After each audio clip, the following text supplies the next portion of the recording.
We have Babylon mentioned, right? Итак, упоминается Вавилон, так? And then Daniel predicts that Babylon will be defeated by the Medes and Persians. Затем он предсказывает, что Вавилон будет завоеван медоперсами. And of the two nations, Persia becomes the strongest. Из этих двух наций Персия становится сильнее. So they had a relationship with each other. Итак, они между собой имеют какие-то отношения. And by the way, Darius was not Persian. Darius was one of the Medes. И Дарий, он как раз не был персом, он был медянином. And so it's almost like the Medes were controlling Babylon, at least for a time, but under Persian jurisdiction. Итак, выглядит, как будто бы медяне возглавляли Вавилоном, но все-таки они это делали под контролем Персии. And so when you compare, for example, Daniel and Darius the Mede, you got, and of course we have Cyrus as well mentioned. Там упоминается, да, и Дарий медянин, и Кир. Cyrus is the big king. Кир является самым главным царем. And then Darius would have been one of the lesser kings underneath his administration. А Дарий, он уже занимает более низкое положение под ним, тоже царем. And that will help you sort out some of the historical problems from our perspective in Daniel. Затем также нам нужно разобраться с историческими некоторыми сложными моментами, по крайней мере для нас, наших. Okay, let's look at Daniel 7 verses 3 and 4, and for us, would you read that for us, please? Посмотрим Даниила 7, 3, 4. Прочитайте, пожалуйста. І 4 великі звірі піднялися з моря, різні один від одного. Передній був як лев, а крила в нього орлині. Я бачив, аж ось були вирвані йому крила, і він був піднятий від землі і поставлений на ноги, як людина, і серце людське було йому дане. And then we have verse 5, right? І 5 стих дальше йде. А ось звір інший, другий, подібний до ведмедя, і був поставлений на одному боці. І було 3 ребра в його пащі між зубами його. І йому сказали так: уставай, їж багато м'яса. Okay, now Daniel 8 will explain a little bit more about this process here. В 8 главе Даниила немножко больше этот весь процесс объясняет. So let's read verses 1 through 4 now. Давайте с 1 по 4. So Daniel's making predictions about Israel's future. This is what's going to happen, guys. Предсказывает будущее Израиля, говорит, вот что будет происходить. See, what is Daniel doing? He's describing to his people Israel, there's no kingdom. И Даниил объясняет своему народу, нет царства.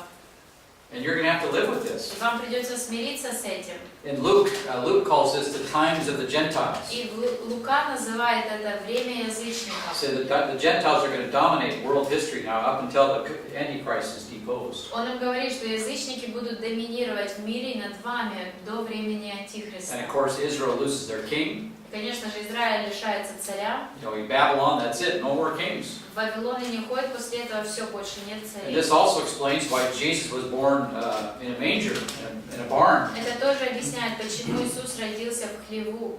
Because the Gentile powers are dominating world history. Потому что в мировой истории доминируют языческие силы. So, Masha, would you read verses 1 through 4? С 1 по 4, Please. Маша, прочитай, пожалуйста. 8, chapter 8. Yeah, chapter 8. Третий год царствования Валтасара царя явилось мне, Даниилу, видение после того, которое явилось мне прежде. И видел я видение. All right, so it's like the previous vision, right? Итак, это похоже на предыдущее видение. Да? Chapter 7. И видел я видение, и когда видел, я был в Сузах, в престольном городе в области Эламской, и видел я видение, как бы я был у реки Улая. Notice he's in a particular location here. Обратите внимание, что он в конкретном месте находится. This is not mysticism. Это не какой-то Okay, мистицизм. these are visions. He's in a real place, and he sees a real vision about what's going to occur in the real future. Он находится в каком-то определенном месте, он видит реальное видение о том, что произойдет в ближайшем будущем. There are symbols, of course, Конечно же, это символы. but those symbols are a reflection of something very real, which will take place in the future. Но эти символы отображают какую-то реальность, которая произойдет в ближайшем будущем. And those symbols actually heighten effect rather than take away from it. Да и what? The symbols, they heighten the effects, they raise the effects rather than take away from them. И эта символика, она наоборот как бы усиливает это все, а не что-то затмевает. Okay, a lot of people take symbols Многие люди думают, что and they символы, use those symbols to turn the history into some kind of allegory or mysticism. они мыслят символами, и они всю историю переворачивают в какую-то мистику. The Bible does not do that. Но Библия вот так не It делает. takes those symbols to actually heighten the historical effects. В Библии символы используются для того, чтобы усилить эффект исторический. Okay, if the Medes and Persians as described as a bear, Если, например, медоперсы, они описаны медведем, okay, it's not good. то это значит плохо будет. All right.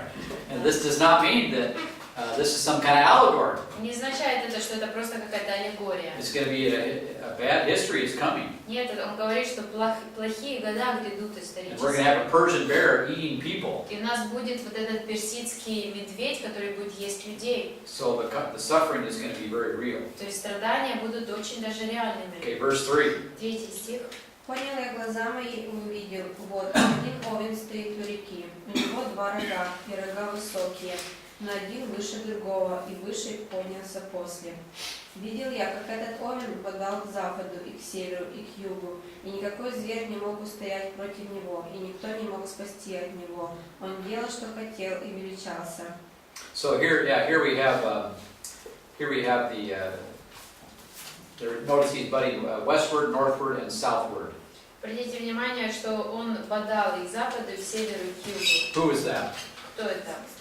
Yeah, Persian. So he's going north, right? Персия, он идет на север. And where else? Куда еще?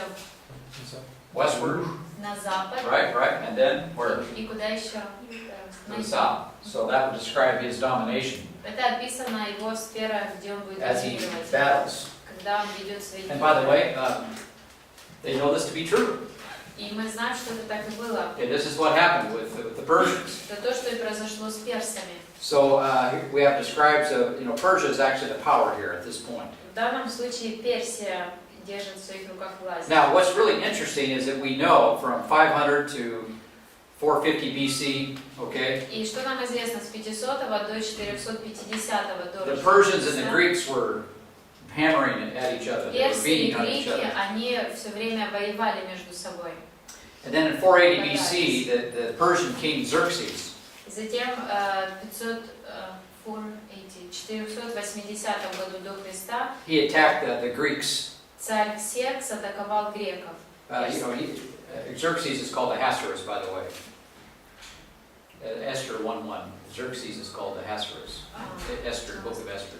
В Эсфире он как-то по-другому назван, я не знаю.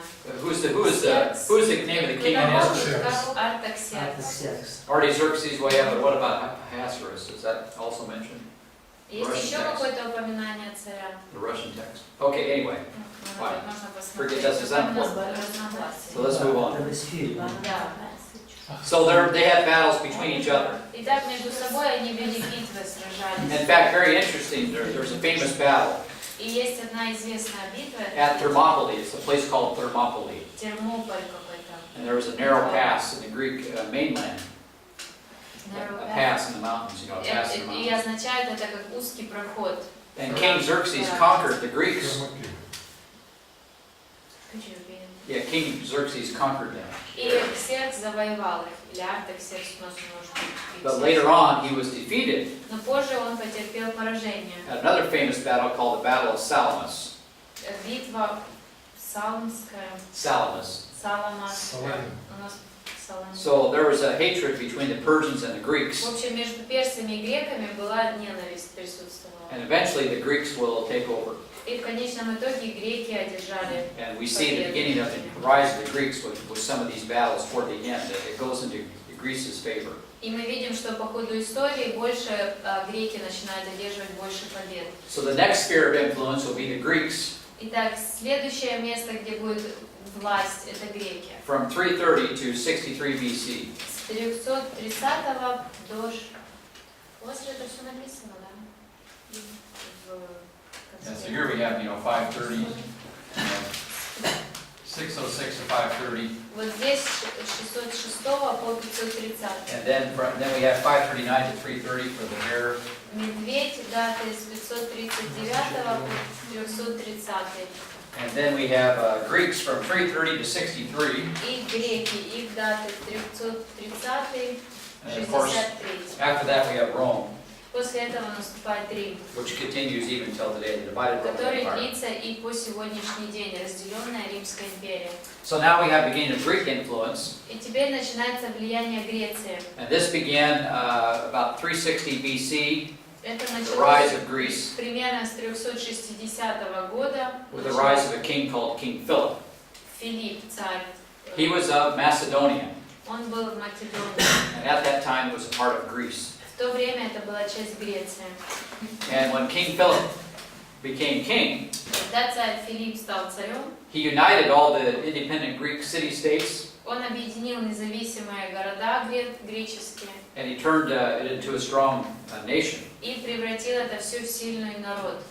And then he was assassinated, Затем на него было покушение. and after he was assassinated, his son Alexander became the king. И после этого покушения его сын Александр стал царем. And of course, Alexander was one of the greatest military kings to ever live. И мы знаем, что Александр Македонский был одним из самых великих военных таких So he's called военачальников. Alexander the Great. И он назван, в английском Александр Великий, у нас Александр Македонский. And then in 333 BC, Затем в 333 году Daniel predicts Alexander the Great and compares him to a goat.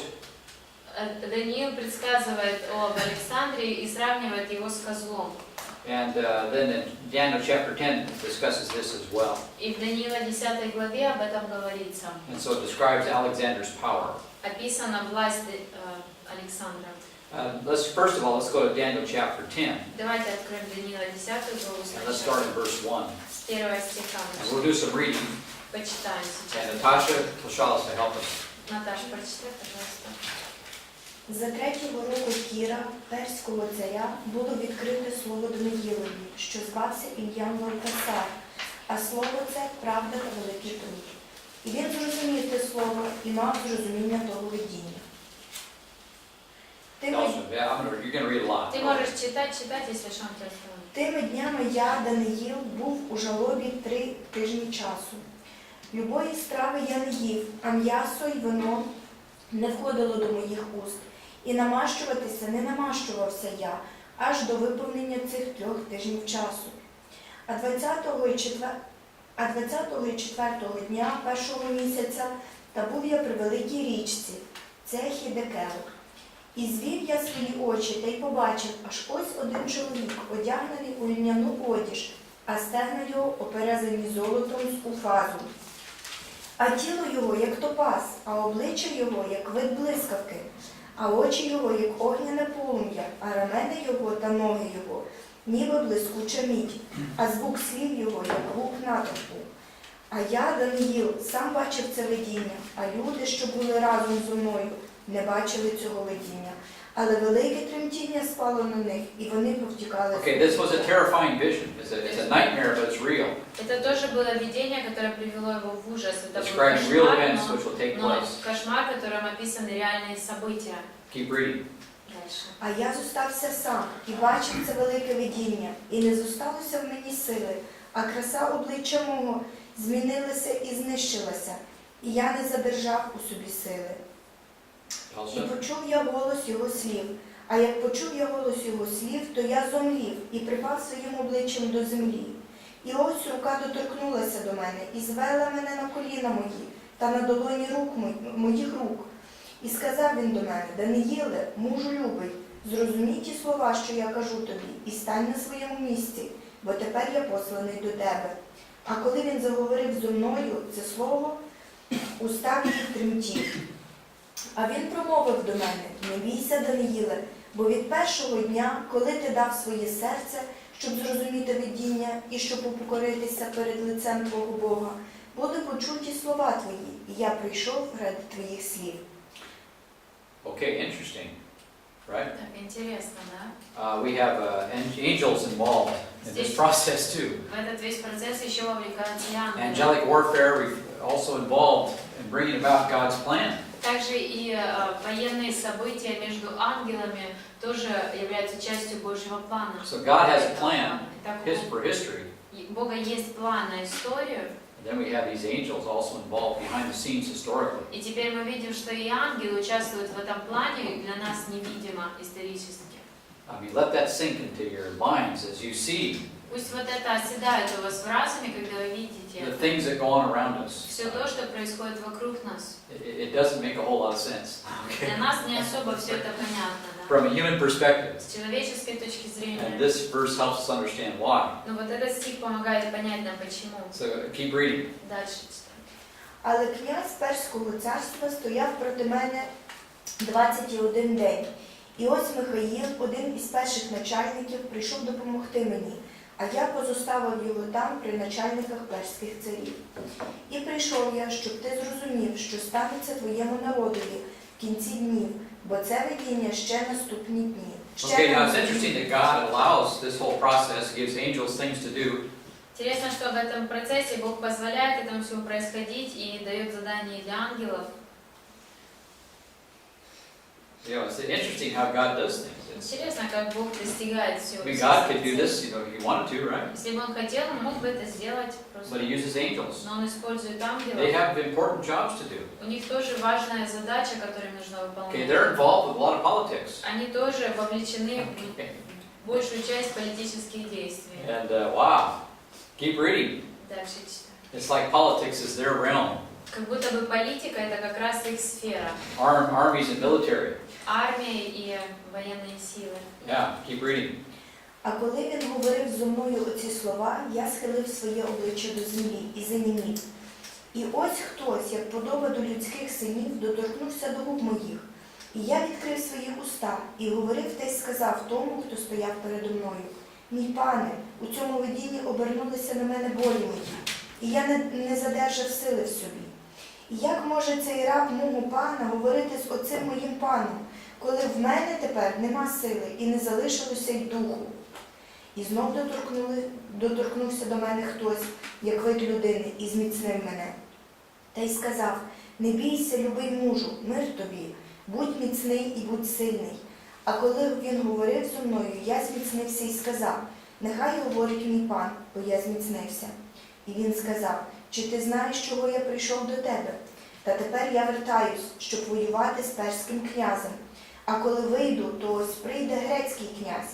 Okay, now the Prince of Greece is about to come, yes? Итак, Right. князь Греции должен прийти. So the angels were involved in this whole transition from Persia to Greece. Итак, ангелы были вовлечены во весь этот переход от Персии к Греции.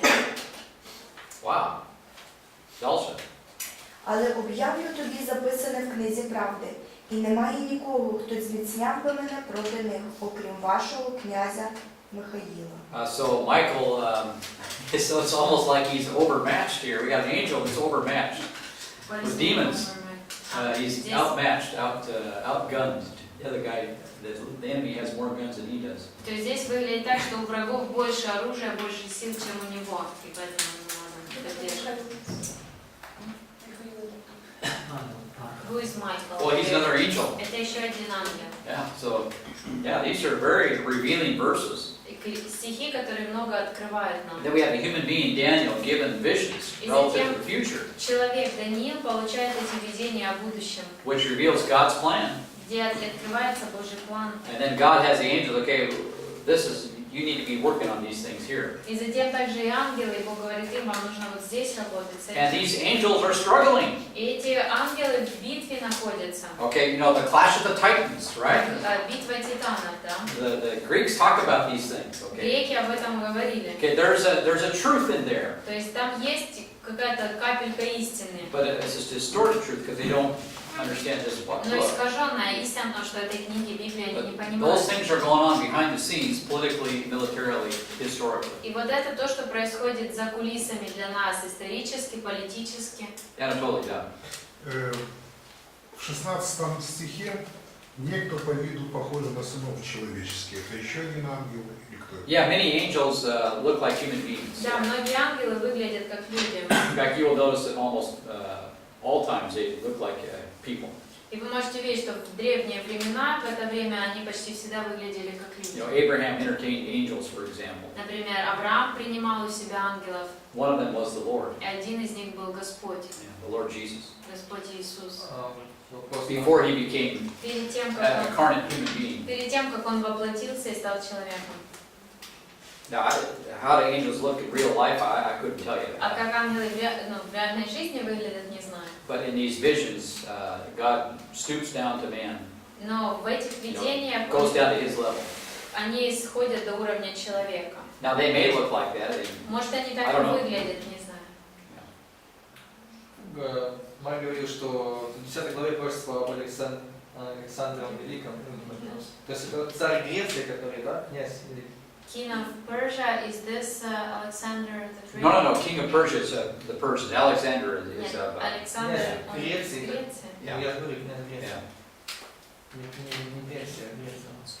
You said that chapter 10 was about Well, we're Alexander. getting there. Just. Мы дойдем до туда. He mentions Greece. Он упоминает Verse здесь 20, Грецию. see the transition from Persia to Greece. 20 стих. 20 стих. Там не упомянут Александр, упомянут переход в The Prince of Грецию. Greece is about to come. И сказано, придет князь Греции.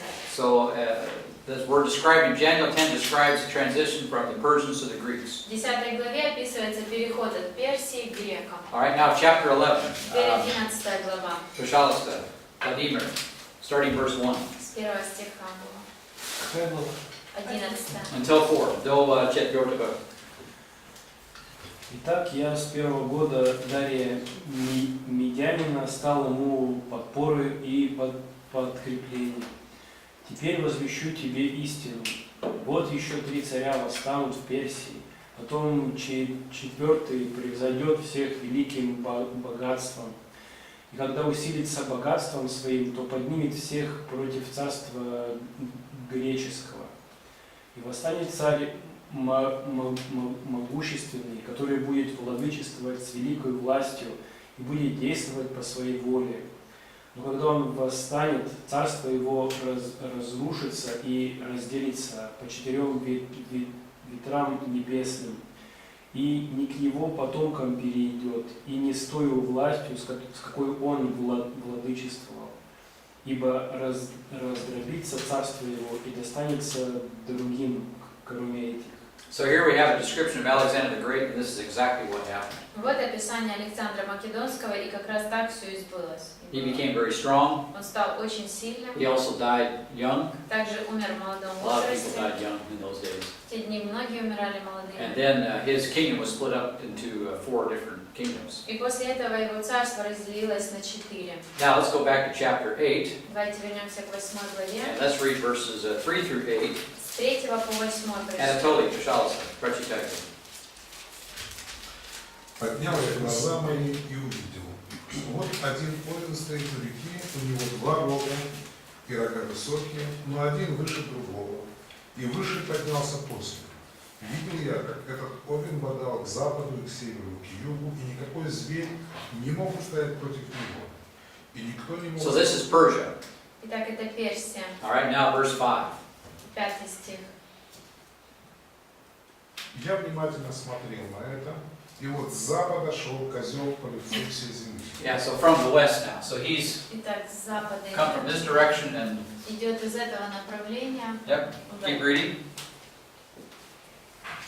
From Greece. Из Греции идет. У этого козла был видный рог между его глазами. Он пошел на того овна, имеющего рога, которого я видел стоящим у реки, и бросился на него в сильной ярости своей. И я видел, как он, приблизившись к овну, рассвирепел на него и поразил овна, и сломил у него оба рога, и не достало силы у овна устоять против него, и он поверг его на землю и растоптал его, и не было никого, кто мог бы спасти овна от него.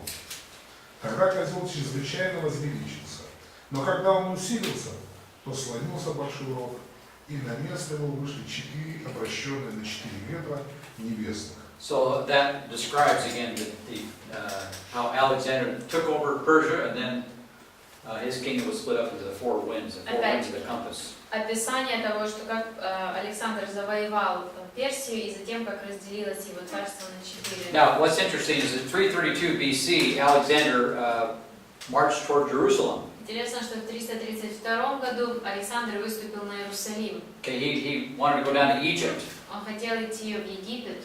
and he led a great army into Syria, which is to the north of И Israel. большую армию он вел в Сирию, которая находится чуть выше Израиля.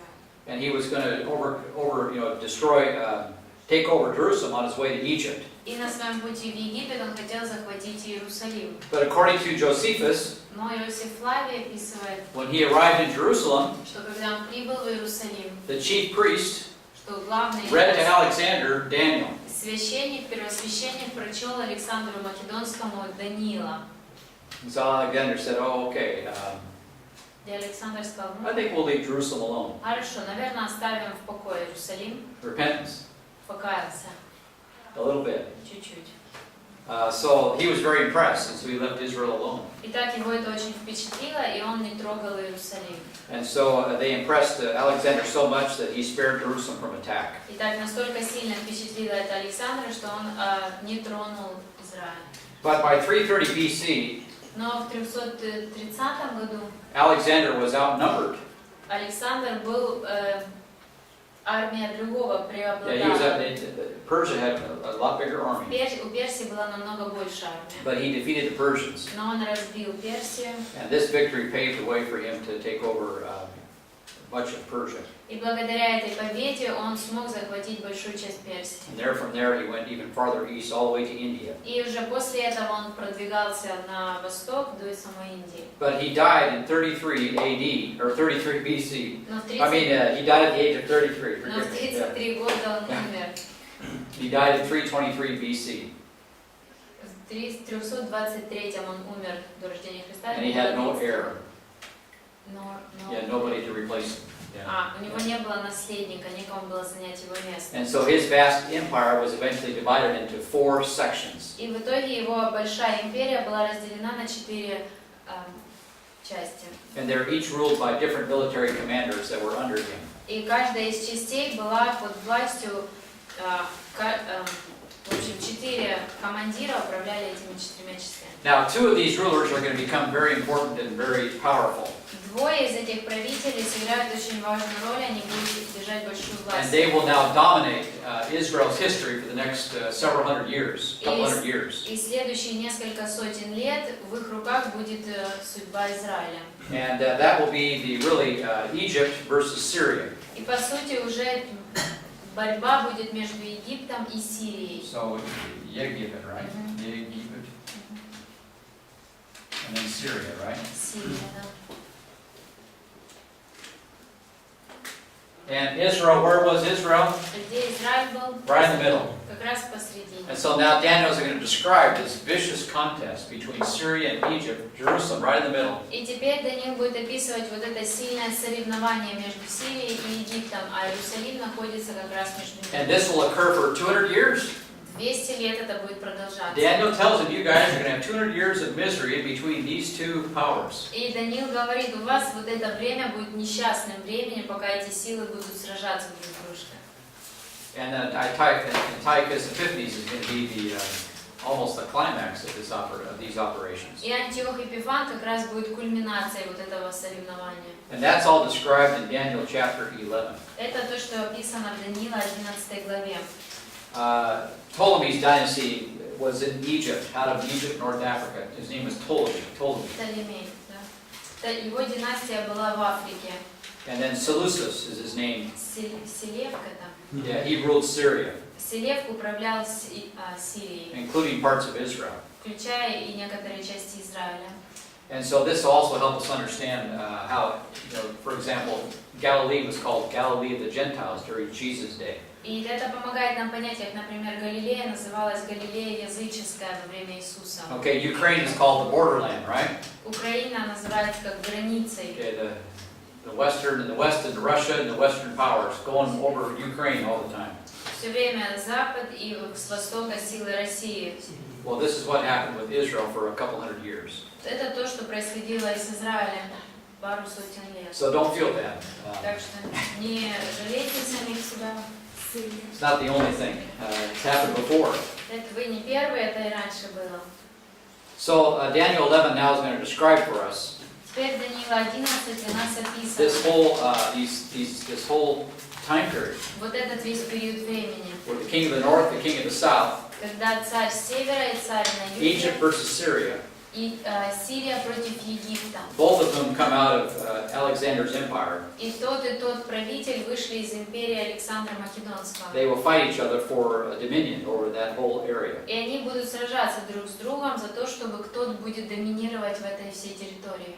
And these long wars, over 100 years, И вот эти долгие войны, которые длятся более 100 лет, turned Israel into a constant battleground. превратили Израиль в постоянное поле битвы. So Israel was ready for this. I mean, Daniel told them this is what's going to happen. И Израиль должен был ожидать этого, потому что Даниил им описал, что так будет. Now, Daniel 11 is so accurate. It's so incredibly historically accurate. И Даниил 11 глава невероятно точна с исторической точки зрения. The skeptical scholars have said that Daniel must have been written after these events. И скептики Библии говорят, что эта глава должна была быть написана просто позже. Now, Alexander the Great, he knew better Александр Македонский, because they read it to him at the time, он должен был going back to знать, 300 BC. должен был умнее поступать, потому что ему прочитали это, он знал об этом еще раньше. But as time went on, Но время шло, you could start to come up with other theories to explain how Daniel could have known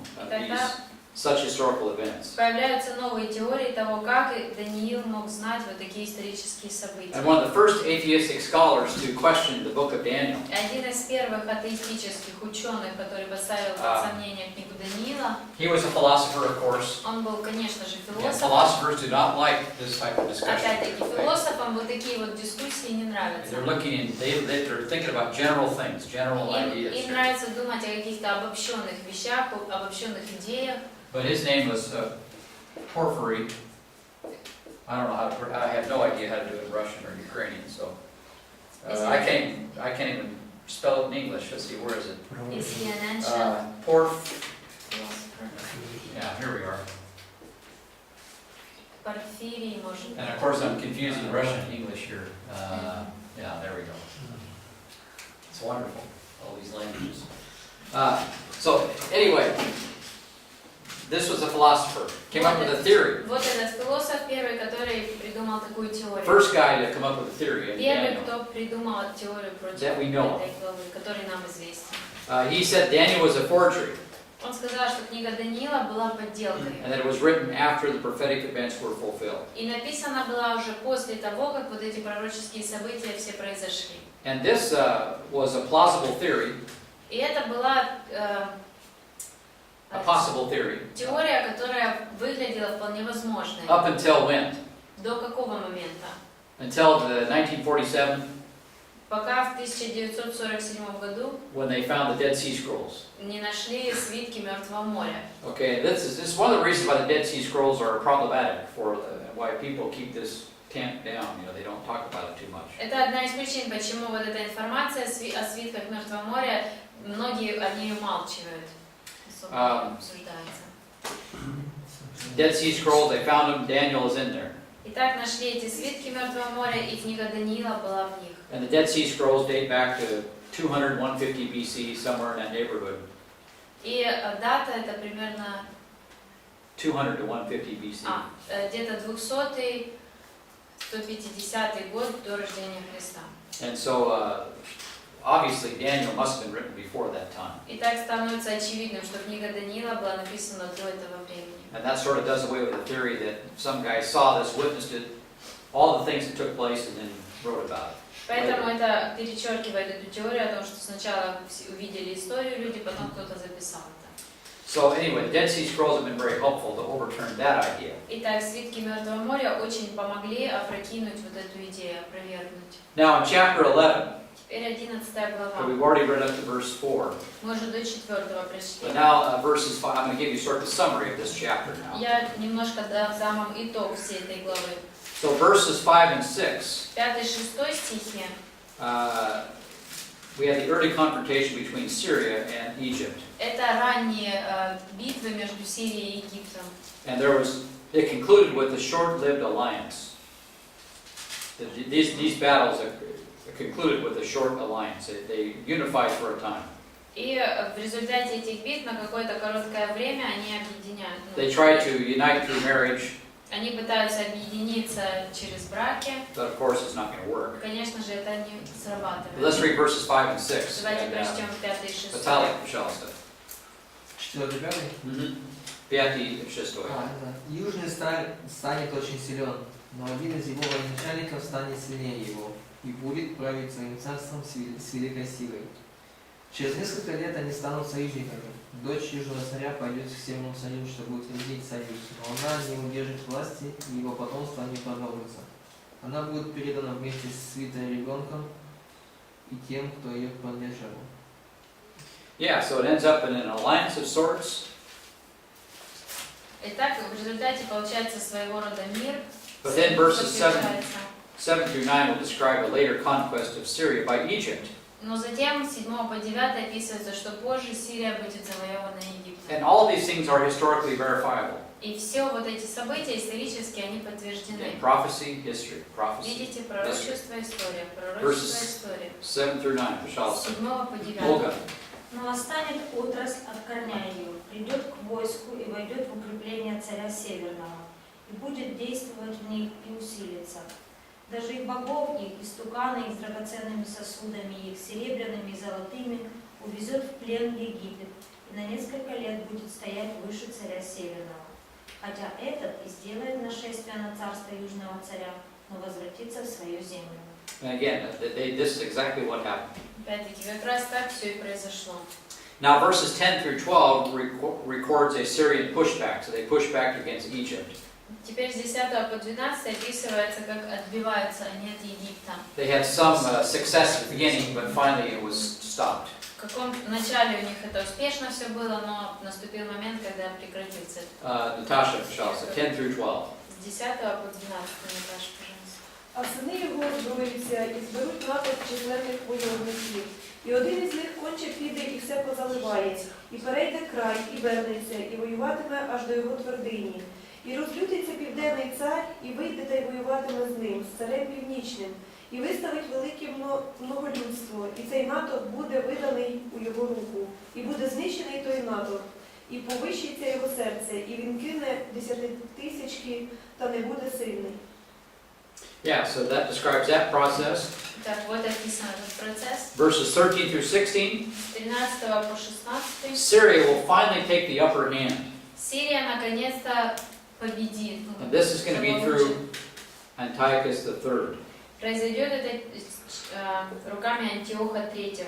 And what he's going to do is take away Judea from Egypt. И что он сделает? Он Иудею заберет у Египта. And this will occur in 203 BC. We know it historically happened 203 BC. И мы знаем, что в 203 году исторически это произошло. In fact, he went all the way down to the Jordan River, И or он over на самом деле Sidon and the Jordan River. до Иордана дошел реки. And so from this time forward, Egyptian armies could not beat back Syria. И начиная с этого момента египетская армия уже не может отбиваться от Сирии. All right, verses 13 through 16. Давайте с 13 по Тарас, 16. пожалуйста, прочитайте. І вернеться північний. Вони туди-сюди, туди-сюди. Да, вийде. І вернеться північний цар і виставить натовп більше від першого. А на кінець часів та років він конче прийде з великим військом та з численним маєтком. І за того часу багато хто повстануть на південного царя, а сини насильників твого народу підіймуться, щоб справдилося видіння, і вони спіткнуться. І прийде північний цар і насипле вала, і здобуде твердинне місто, і не встоять рамена півдня та його добірний народ, і не буде сили встояти. І робитиме той, хто прийде на нього за своєю вподобою, і не буде того, хто встояв би перед ним. І стане він у пишному краї, і буде погибель у його руці. Yeah, so now verses 17 through 20. Теперь с 17 по 20 стихи. These verses were fulfilled when Antiochus III married Ptolemy Epiphanes, which is the daughter of Cleopatra. So he married the daughter of Cleopatra. Эти стихи осуществляются, когда Антиох Епифан женится на дочери Клеопатры. But this is a different Cleopatra. It's an older one. Это другая Клеопатра. It's kind of like an older Natasha, for example. Ну, то есть одно и то же имя, но это другая, не так So a Клеопатра. lot of Cleopatras. Много Клеопатр там. He then attacked Greece. После этого он атакует Грецию, So he went west. и так он идет на запад. But he was defeated in another famous battle, Thermopylae, in 191 BC. Но вот в этом Термополе он был побежден в 191 году. And then he was defeated by Roman soldiers in 189. После этого римские солдаты разбили его в 121 Near Ephesus. возле Ефеса. So let's read verses 17 through 20. Давайте с 17 по 20. And Masha, пожалуйста. И вознамерится войти со всеми силами царства своего, и праведный с ним, и совершит это, и дочь жен отдаст ему на погибель ее, но этот замысел не состоится, и ему не будет пользы из того. Потом обратит лицо свое к островам и овладеет многими, но некий вождь прекратит нанесенный им позор, и даже свой позор обратит на него. Затем он обратит лицо свое на крепость своей земли, но споткнется, падет и не станет его. На место его восстанет некий, который пошлет сборщиков подати пройти по царству славы. Но и он после немногих дней погибнет, и нет возмущения, и нет сражений. Yeah, so now after this, from verses 21 through 35, we have the shift and a real discussion on Antiochus Epiphanes. Теперь у нас переход после 20 стиха и до 31 обсуждается Антиох Эпифан. Yeah, so he's describing Daniel 11, how Antiochus Epiphanes finally takes over and what he does. И он описывает Даниил, что будет делать Антиох Эпифан, как он завоевал их. And then when Daniel finishes his discussion about Antiochus Epiphanes, И завершая описание Антиоха Эпифана, then he jumps to the Antichrist, затем он перепрыгивает, уже переходит к Антихристу. because he is like a picture of what the Antichrist will do, Потому что этот лидер будет изображением того, что будет делать Антихрист. taking over the temple, for example. Например, захватит храм. So now verses 21 through 35 describe for us Antiochus Epiphanes. 35. С 21 по 35 описан Антиох Эпифан. And of course, this ends up with the Maccabean revolt. И завершает это все с восстанием Маккабеев. So, and I want you to read, 1st and 2nd Maccabees. Я хочу, чтобы вы прочли эти книги, 1 и 2 Маккабеев. And Antiochus Epiphanes was he was anti-Jewish, anti-Semitic. Итак, Антиох Эпифан, он был против евреев, антисемитом. He destroyed many Old Testament scrolls. Он уничтожил много ветхозаветных свитков. He replaced the high priestly line of Aaron with an unqualified person. Он поставил и заменил человека из линии Аарона, поставил неквалифицированного человека. And he defiled the temple by putting a pig on the altar. И осквернил храм тем, что на алтарь, на жертвенник принес свинью. And then he set up a statue of the Greek god Zeus inside the temple. И также внутри храма он поставил статую Зевса, греческого бога. And so this is all described for us in 21 through 35. Это все описывается с 21 по 35 стихи. Or at least, he talks about more of the general battles taking place and how he took over. По крайней мере, он описывает общими словами битвы и как он пришел к вот этому We завоеванию. know from other historical sources what he did, which I just described to you. И из других исторических источников нам известны еще другие его поступки, которые только что So назвали. that whole discussion lasts for about 14 verses. Итак, вот на него он выделяет 14 стихов примерно. So why don't we let's read verses, let's say 31 through 35. Давайте с 31 по 35. Natasha, пожалуйста. І повстануть його війська, і зліважать святиню, твердиню й спинять сталу жертву, і поставлять гидоту спустошення. Okay, so there he defiles the temple. Вот он оскверняет храм. Okay, пожалуйста. А тих, хто чинить несправедливе на заповіт, він прихилить через лестощі, а народ, що знає свого Бога, зміцніє та діятиме. So, really Maccabees was predicted by Daniel. По сути, Маккавеев предсказывал Даниилу. Verse 33. 33. А розумні з народу навчать багатьох, але спіткнуться об меча та полум'я, об полон та грабіж якийсь час. Keep reading. А коли вони спіткнуться, будуть спроможені малою поміччю, хоч до них прилучаться багато хто лестощами. А дехто з тих розумних спіткнуться, щоб очистити себе, і щоб вибрати, і щоб вибілитись аж до кінцевого часу, бо ще час до умовленого часу. Yeah, so this really describes, they have a little bit of victory, but not really. Написано, что чуть-чуть победу они одерживают, но не особо. And so Daniel even tells them about this. И Даниил даже об этом и говорит.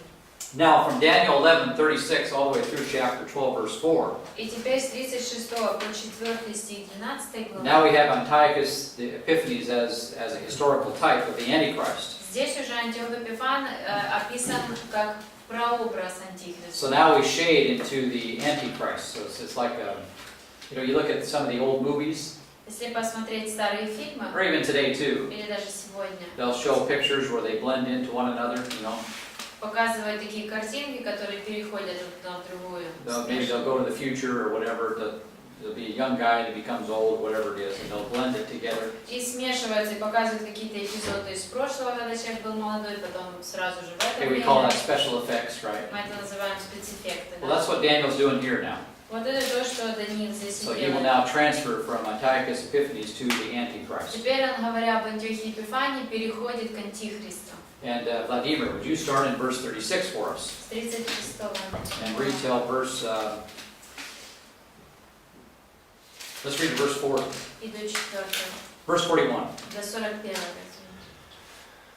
И будет поступать царь тот по своему произволу, и вознесется, и возвеличится выше всякого божества.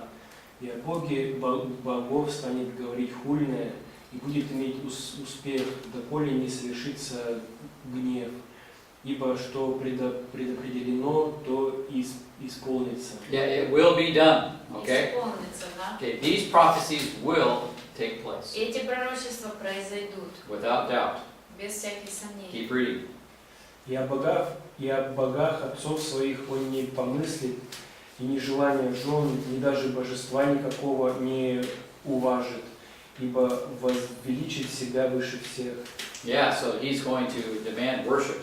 Так, он будет требовать поклонения. And he doesn't care even about women, interestingly enough. Интересно, что его даже женщины не интересуют. Some people have suggested he'll be a Western homosexual. Некоторые предполагают, что он будет таким западным I don't know. гомосексуалистом. Just, Не знаю. things are getting so bad. It's just Мне кажется, что все так ухудшается, просто невероятно. Так это уже антихрист или что? Is it an antichrist or? Well, we have shifted gears, like I said. We've now shifted into the Antichrist here. Как я сказала, да, что уже переход на антихриста пошел. Yeah. Keep reading. Дальше.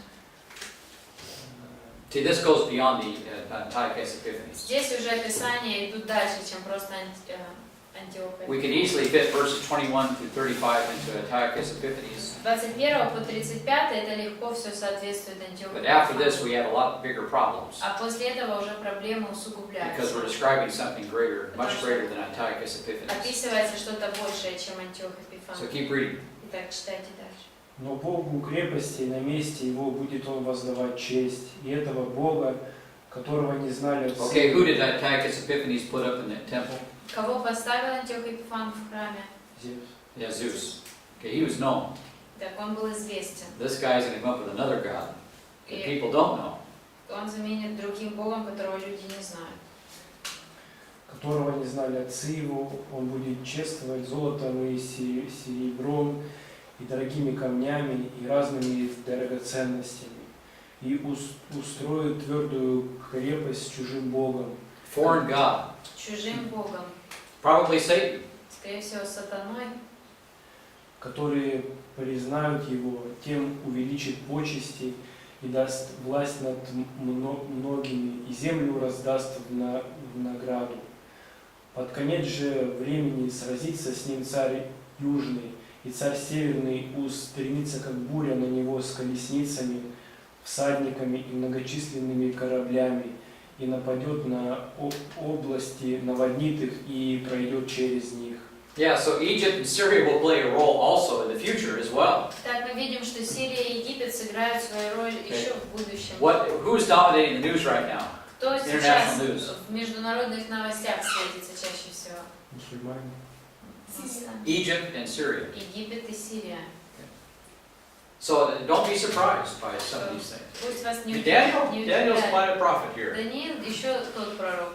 We should give him credit Нам for нужно быть благодарными understanding many за things. то, что он так много вещей понял. Okay, starting verse 41. Anatoly, пожалуйста. 41 стиха, Анатолий. И войдет он в прекраснейшую землю, и многие области пострадают. Or verse 42, right? We read 41, right? I'm sorry. 42. 42 мы читали 41. We have... Oh, okay, хорошо. Прочитайте, извините. И многие области пострадают и спасутся от руки его только Эдом, Моав и большая часть сынов Амоновых. И прострет руку свою на разные страны, не спасется и земля египетская. И завладеет он сокровищами золота и серебра, и равными драгоценностями Египта. Ливийцы и эфиопляне последуют за ним. Но слухи с востока и с севера встревожат его, и выйдет он в величайшей ярости, чтобы истреблять и губить многих. И раскинет он царские шатры свои между морем и горою преславного святилища. Но придет к своему концу, и никто не поможет ему. And then, Vitaly, could you read chapter 12, verse 4? 4 стих, Виталий, простите. Но ты, Даниил, скрой эти слова и запечатай свиток, пока не придут последние времена. Многие будут метаться из стороны в сторону, а знания будут умножаться. Let's get a Ukrainian text. Let's start in verse 1. С первого на украинском прочтите. Yeah, пожалуйста. Беку. Natasha or... Ну, начинай с первого. І повстане того часу Is that Михаїл, Ukrainian? Ага. Okay, хорошо. Михаїл, великий той князь, що стоїть Yeah, при хорошо, синах дуже. твого народу. Mhm. І буде час утиску, якого не було від існування люду аж до цього часу. І того часу буде врятований із народу твого кожен, хто буде знайдений записаним у книзі. All right, that's the Great Tribulation. Вот Великая Скорбь. So we're talking about that time period here. Итак, здесь уже описан вот этот период. And so that's why we transfer to the Antichrist. Поэтому мы говорим, что переход к Антихристу уже. And then verse 2. Второй стих. І багато хто з тих, що сплять у земному поросі, збудяться, одні на вічне життя, а одні на наруги, на вічну гидоту. And so here we have the resurrection of Jewish saints here, Вот воскресение еврейских святых, and perhaps others as well. может быть, других тоже. Like people like Nebuchadnezzar, and Таких людей, как Навуходоносор. perhaps Cyrus the Persian. He was very positive toward Israel. Может быть, Кир Персидский. Maybe some of the Ninevites that repented at Jonah's preaching. I don't know. Может быть, кто-то из Ниневии, кто покаялся, когда Иона проповедовал. Very interesting verse here. Очень интересный стих. Verse 3. Третий стих. А розумні будуть сяяти, як світила небозводу, а ті, хто привів багатьох до праведності, немов зорі на віки віків. Yeah, so here now they have this eternal life, the eternal resurrection bodies. Так вот, у них есть эта вечная жизнь, воскресшие тела вечные. Verse 4. Четвертый. А ти, Даніїле, заховай ці слова і запечатай цю книгу аж до часу кінця. Багато хто дослідять її, і так розмножиться знання. All right, so that's just for the end of time. Так он говорит, вот это для конца So these времен. verses are for the apocalypse, especially 21 through 35, Вот эти or стихи 21 through 12:4.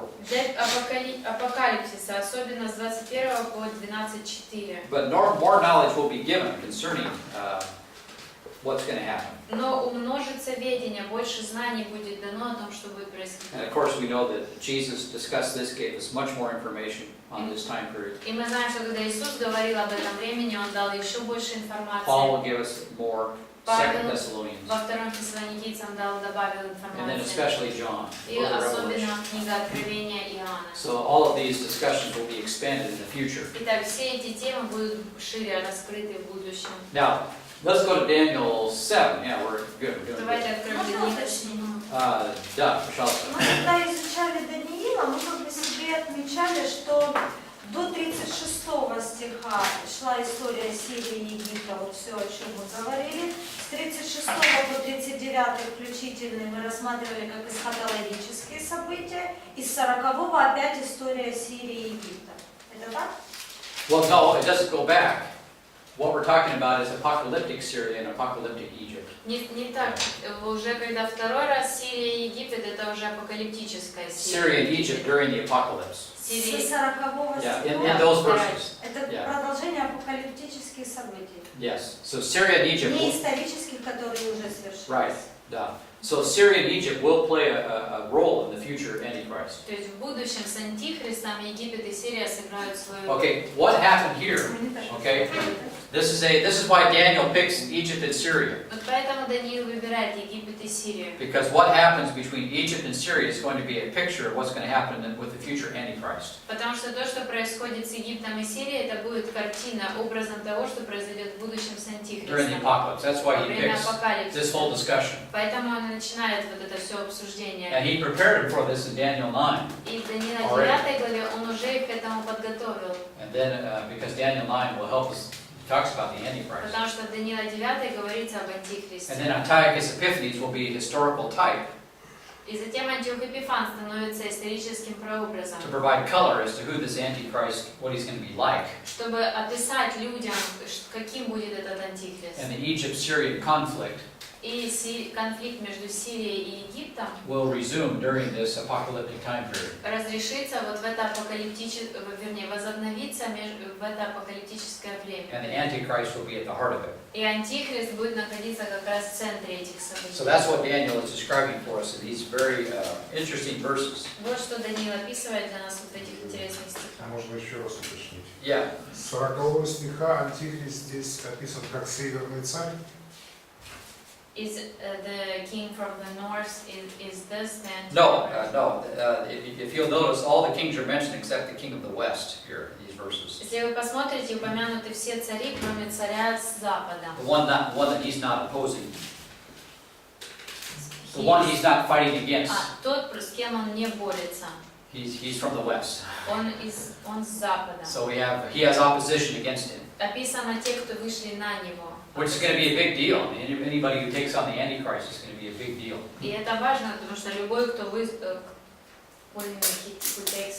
Anybody who opposes the Antichrist is, you know. всякий, кто выступит против Антихриста, это важные цари. Okay, the Antichrist is coming from the west. Антихрист сам идет с запада. He's heading east. Он идет на восток. Going into Jerusalem. Идет в Иерусалим. And he will get attacked from the north and the south. А атака на него будет с севера и с юга. But he will set them aside.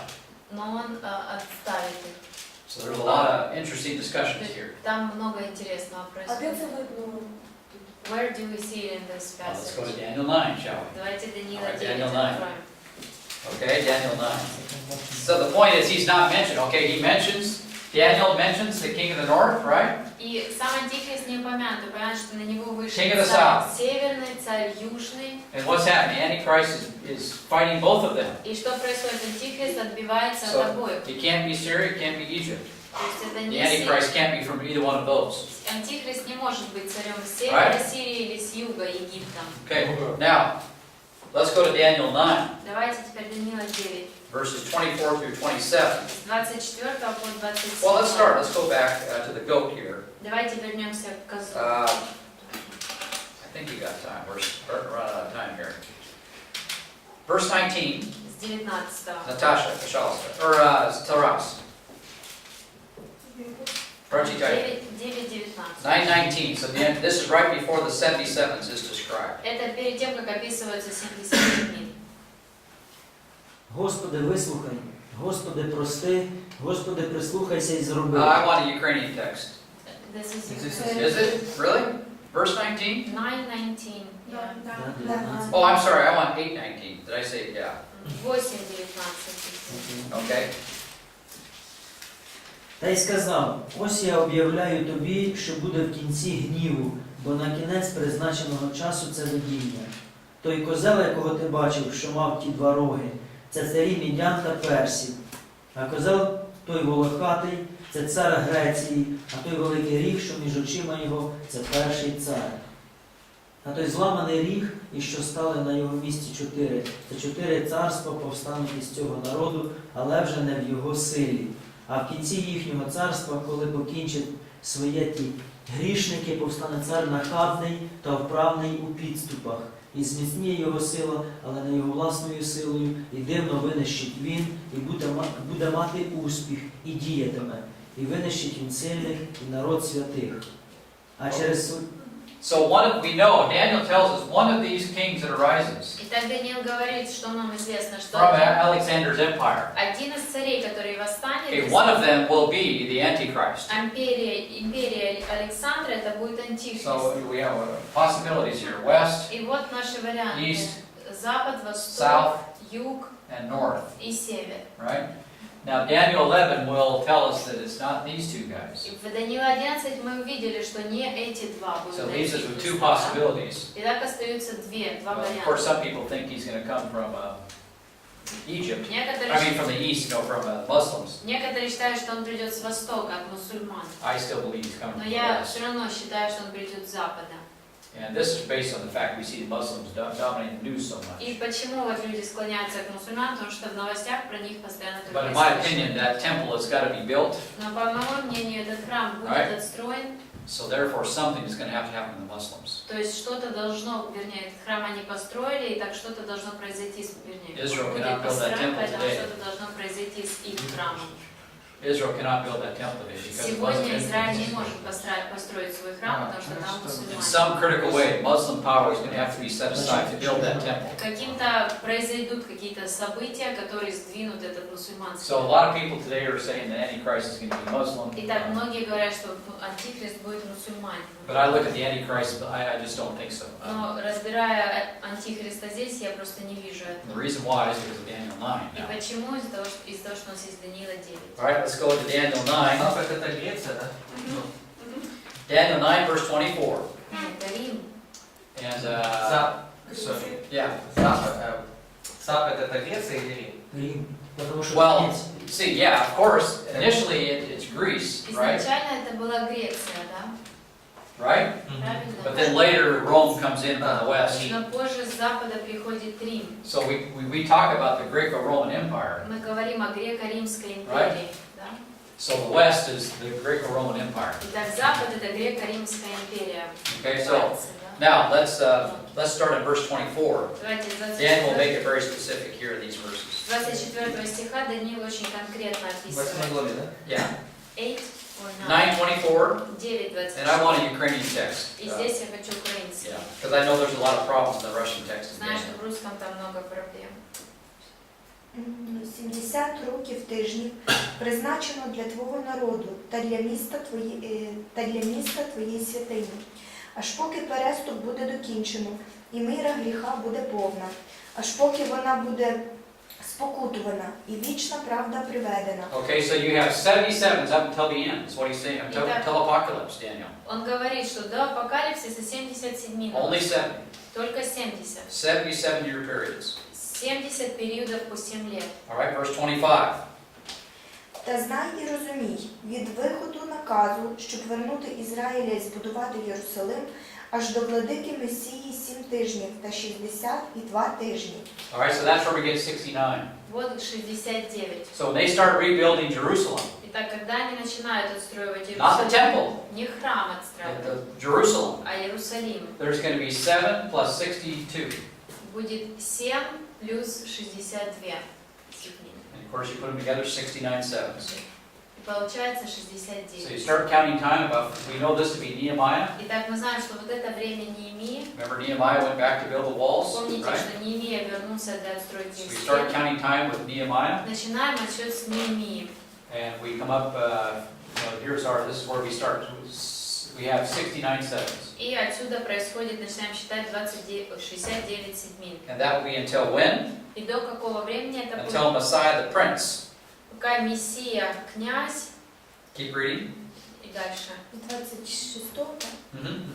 No, yeah, закончите. Последняя часть. Аж до владики Месії 7 тижнів та 62 тижні. І вернеться народ, і відбудований буде майдан і вулиця. See, they're talking about building the town, not the temple. Видите, описывается отстройка города, не So отстройка the temple was храма. built long before. Храм был отстроен еще задолго до But этого. now the building of the city, that occurred with Nehemiah. Но вот теперь отстройка города под правлением So you Неемии. can't, Israel without walls, you can't protect the cities. Итак, если Иерусалим без стен, невозможно защищаться. So Nehemiah is fundamental here. Итак, Неемия играет важную роль здесь. Okay, keep reading. Дальше. І то буде за тяжкого часу. І по тих 62 тижнях буде погублений Месія, і хоч не буде на ньому вини. Yeah, so after this 7 plus 62, so after the 69 7, okay? Так он говорит, после 69-й седмины. Okay, keep reading. А це місто і святиню знищить народ володаря, що прийде. А Now, interesting, Arnold Fruchtenbaum, Интересно, что Арнольд Фруктенбаум, he believes that this describes the birth of Messiah. он считает, что здесь описывается рождение And it Мессии. goes back to Cyrus the Persian, but И что это his, Кир Персидский. the temple, but again, I think this is a better description of this. Но мне кажется, это лучшее описание. Keep reading. А кінець його у повіді. і аж до кінця буде війна, гострі спустошення. So what does he describe here? Что он описывает здесь? So after the 69th seven, Messiah После will be cut off, have 60 nothing. That's the cross. Мессия будет предан смерти, крест. Then what will happen after that? Что после этого произойдет? Jerusalem will be destroyed. Иерусалим будет разрушен. Okay? And then, now verse 27. Теперь 27 стих. І він зміцнить заповіта для багатьох за один тиждень, а за півтижня припинить жертву та жертву хлібну. І не So the святить. final seven is now mentioned here. И вот теперь упоминается последняя, это седьмина. And that's the apocalypse. Это апокалипсис есть. So the Antichrist will begin with a peace movement. Итак, Антихрист начнет движение мира. Some kind of covenant will be established. Какого-то рода завет будет установлен. And this will inaugurate the final, the Daniel 70th seven. И вот это и будет, этим объявлено будет последняя седьмина. And there's going to be total 70-я. destruction at the end of the day, И в конце концов будет полное разрушение. as 27 makes very clear. Как в 27-м четко я говорю. Now notice verse 26. Теперь обратите внимание 26 It стих. says, the people of the prince who is to come.